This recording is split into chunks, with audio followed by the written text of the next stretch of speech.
Ladies and gentlemen, boys and girls, I love roller coasters. I am a huge fan of theme parks, water slides, lazy rivers, the whole shabackle. These places are absolutely magical. I love just running around, getting on the next exciting thing. Oh man, that thing's super high. That's so scary. Nah, City, I want to get in there and raw dog that. Don't even put the seatbelts on, baby. I won't die probably. And then my family gets like $1 million. Outside of the incredibly long wait times at, say, Disney, these places fill my heart with absolute fantastic energy. So imagine my excitement when I saw that one of my favorite developers, Frontier, I think, right? Frontier Games, I don't know what they're called actually, I'm gonna be honest. I really like Planet Zoo and their Jurassic World games, so to see that they were making a sequel to Planet Coaster, oh man, that made me happy. I was like, I gotta buy this game. And I gotta buy the Ultimate Edition so I get all the DLC. And that's exactly what I did. So today we're gonna be reviewing the game after playing it for probably like 20-something hours. I'm gonna share my thoughts, my pros, my cons, just basically explaining what the game is, etc., etc. General, small YouTube content creator gaming review slop. And hopefully I'll help you come to a decision whether or not you like the game. Anyways, let's hop right into the video. So to start things off, there are 3 different modes in Planet Coaster 2. There's career mode, sandbox mode, and franchise mode. Career mode is what I recommend starting off first, even if you're a veteran Planet Zoo or Planet Coaster 1 player. These are basically tutorials that will teach you pretty much everything about the game. All the new mechanics, all the old mechanics, where things are in the menus, how to solve different problems that may arise during your parks, etc., etc. Maybe even throw in a few building ideas. Sandbox mode is where you can pretty much build whatever your heart's desire. This is the creative mode of the game. There's not much to talk about here. You can take this, save the builds you make, throw them in the workshop, see if people like them, etc., etc. Maybe you can build something you want to save for later in a franchise, and just save the blueprint so when you have enough money to make it in the franchise, you could just put it there, I guess. Or if you want to use it in multiple parks, there you go. I mean, you can also save blueprints anywhere, but obviously sandbox is the easiest because you have the most amount of money there because it's infinite. Now the meat and potatoes of the game is the franchise mode. It's probably where you're going to be spending most of your time unless you're really big into sandbox. So when you start this, you pick a location around the world. They all have different difficulty and like starting money and all this stuff. And you build a franchise there. You build a park. You can have multiple parks in this franchise. You start out, you try to make as much money as possible, build whatever you want, but within the confines of having enough money to do it, having enough research. You have to research for new stuff. It's an actual game basically with challenges and stuff. And since this is an online mode, you can actually play with your friends, but not in the way you think. This is the one thing that kind of upsets me. The co-op is more of a, here, take my save file and, you can build it and then save it and give it back to me type of thing. You guys can share a franchise with a friend, right? They can join your franchise and collaborate, but only one person can be active on that one park at a time to actually build and then save it to the actual franchise save, and then you can go in and edit it or check it out, etc., etc. So it's not actually co-op, but it's you collaborate. I hope in the future we can actually edit the same park at the same time. That would be very neat. If Halo Reach and Halo 3 could do it in Forge like 10-ish years ago, Planet Coaster 2 can do it. I promise you guys. Come on, you can do it. I know Forge isn't exactly the same thing, but you know what I mean. Like, this is industry standard now, being able to play with your friends. And since it's online, there's weekly and monthly challenges that you can actually go and try to achieve using your park. It's very cool. I enjoy it. I like the concept. Since I don't really have friends to collaborate with anyway playing the game, that part doesn't really make me upset, although it would if I, had friends. But I think the mode's pretty good. The one issue I have with franchise is I picked the hardest place, allegedly, according to what the game says. It had the least amount of starting money, 0 research points starting out, and it had the harshest conditions, but like the highest rewards, right? That was like the trade-off. You get the most amount of people can show up to your park if you do it well, right? It was a high risk, high reward type thing. It was way too easy. I just started the game. I barely knew half the mechanics. I was kind of just, I'm more more of a play, like learn as you play kind of guy. I skip tutorials all the time and just end up learning stuff just by pressing new buttons and menus and stuff, you know? Granted, I did have a ton of experience playing Planet Zoo. I have 70 hours in that game. But that was the one problem I had with Planet Zoo too. They're just too easy. Like this is supposed to be the mode where it's like I struggle a little bit, right? You know, I might need to even restart. It's literally all I needed to do was have a couple little rides set up with some staff and kind of a self-containing ecosystem. Put it on 3 times speed and just sit there for a minute. Now I have $100,000. Okay, now I'll just build whatever I want and it'll just completely snowball, right? Which I guess that's how business works in general.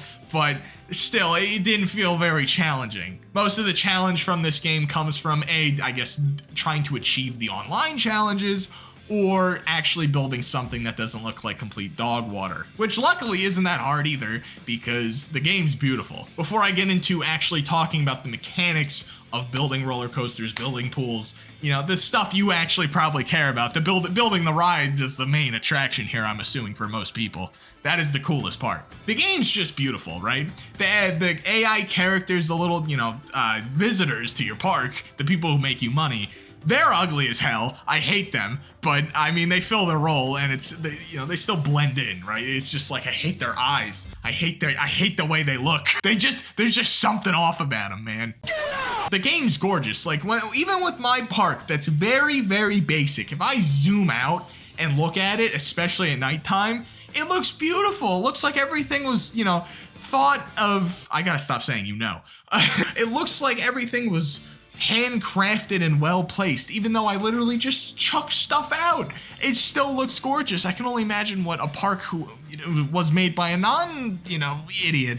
I did it again. I said the word again. Anyways, let's get into the roller coasters and I guess also water park stuff, because that's a big thing too. The water slides. They're basically roller coasters, but for water and pool making. This game's fantastic. There's so many different things. So I didn't play Planet Coaster 1, but from what I've heard, the coasters in that were a little off, right? They didn't feel super realistic. You had to kind of get a mod for that. In this game, I'm happy to let you know the roller coasters feel amazing riding them.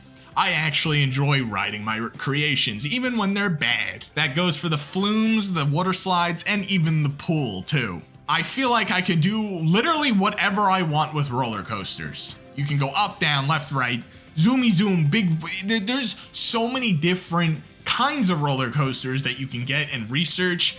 So many different, I can't wrap my head around it. There is so much customization. It's actually somewhat overwhelming what you can do with these rides. You can have different scenery objects that aren't even involved with the roller coaster and connect them to the roller coaster using the scenery triggery stuff in the menu, and kind of craft like almost a movie with the roller coaster.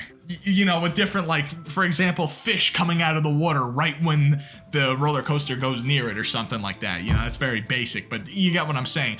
The effects and all of that stuff, I'm smiling and slurring over my words and stuff because there's really, I don't know where to start. If you want to be into this game just purely for the customization of creating cool looking rides, buy the game. It doesn't get much better than this, baby.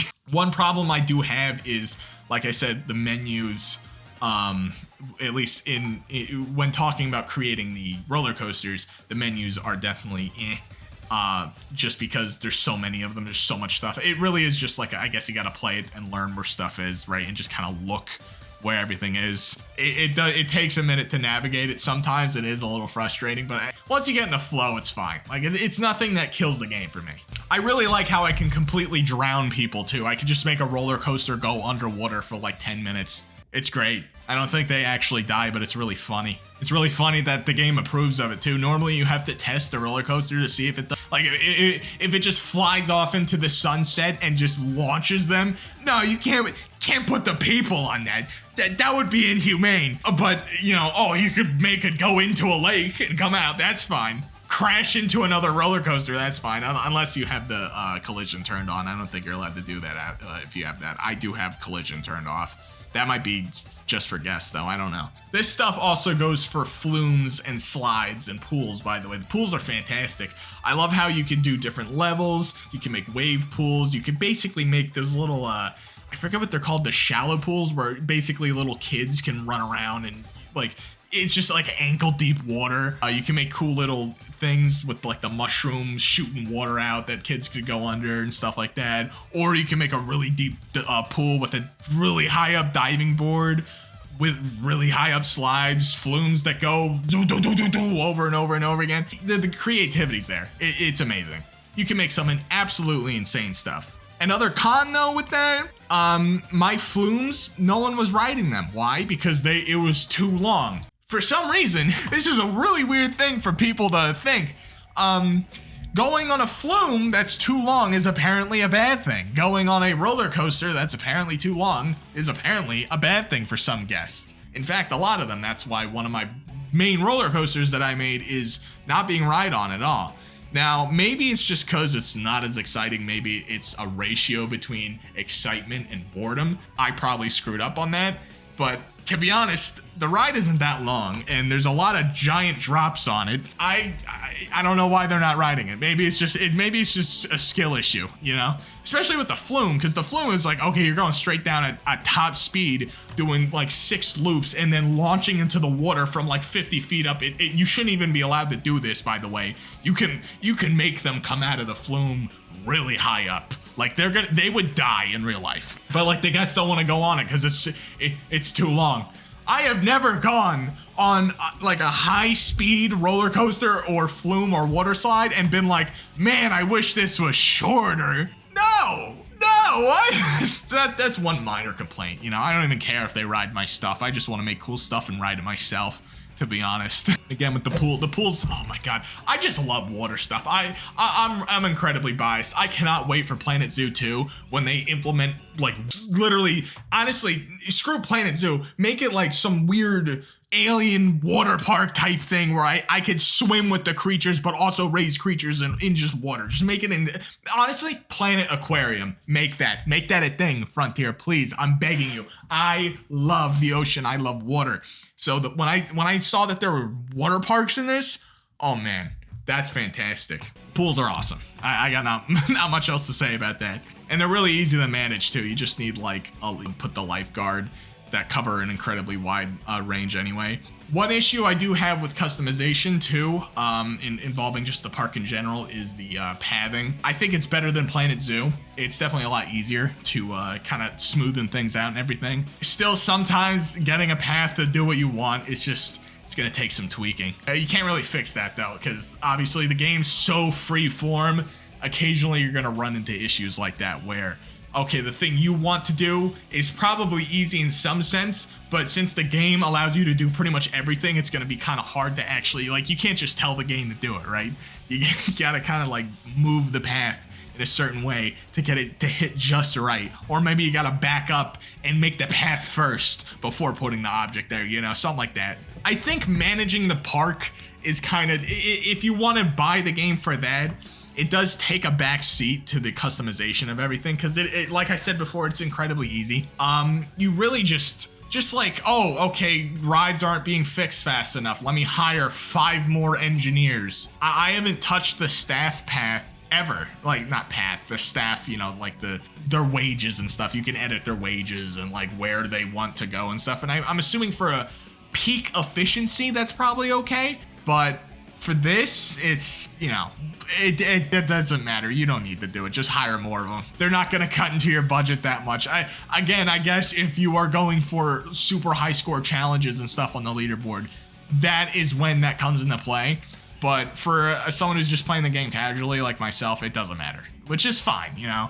I wasn't probably going to care about that much anyway. I'm less of a staff managing guy, more of a you know, zoo animal kind of guy anyway. I like watching the zoo animals move, even though this isn't a zoo game, obviously. But you know, if I'm going to manage living beings, I want it to be like a polar bear or something, you know. I'm here for the roller coasters and pools and stuff. Although I do like watching the guests swim in the pool and like use my ride somewhat. I contradicted myself. Anyway, what's the verdict here? What's the verdict here? There's a ton of customization. The game's fantastic. There might be a little too many menus and you know, also the camera's a little wonky sometimes because there's different modes you have to switch in between to kind of go up and down, left and right, right? It's just, the camera's a little weird sometimes. But outside of those very minor issues, I haven't crashed at all.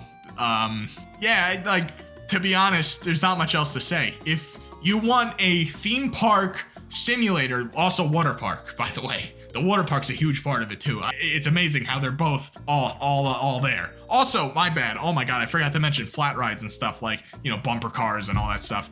I haven't been able to really customize those things a ton, but you can customize like the outside, what the cars look like and stuff like that. So that's cool. You can kind of make them themed, but they kind of stay in the same shape.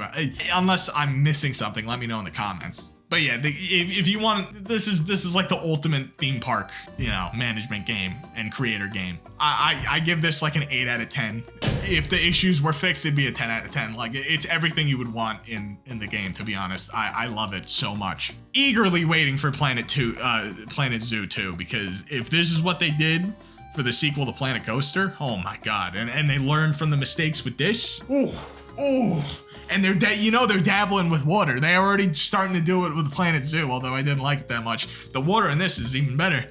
Oh man, imagine what Planet Zoo is gonna be like. We're gonna have like blue whales and shit. You're gonna be able to literally go in the game and swim yourself. But yeah, if you enjoyed the video, like and subscribe. I know it kind of turned into me rambling a little bit, but what else is new? That's the theme of the channel. I have ADHD and I'm like special needs. Not really, but you know, I don't take a breath in between breaths. What is he talking about? I'm Dakosity Live. I love you. Planet Coaster 2 is amazing, and yeah, I'll see you, honey.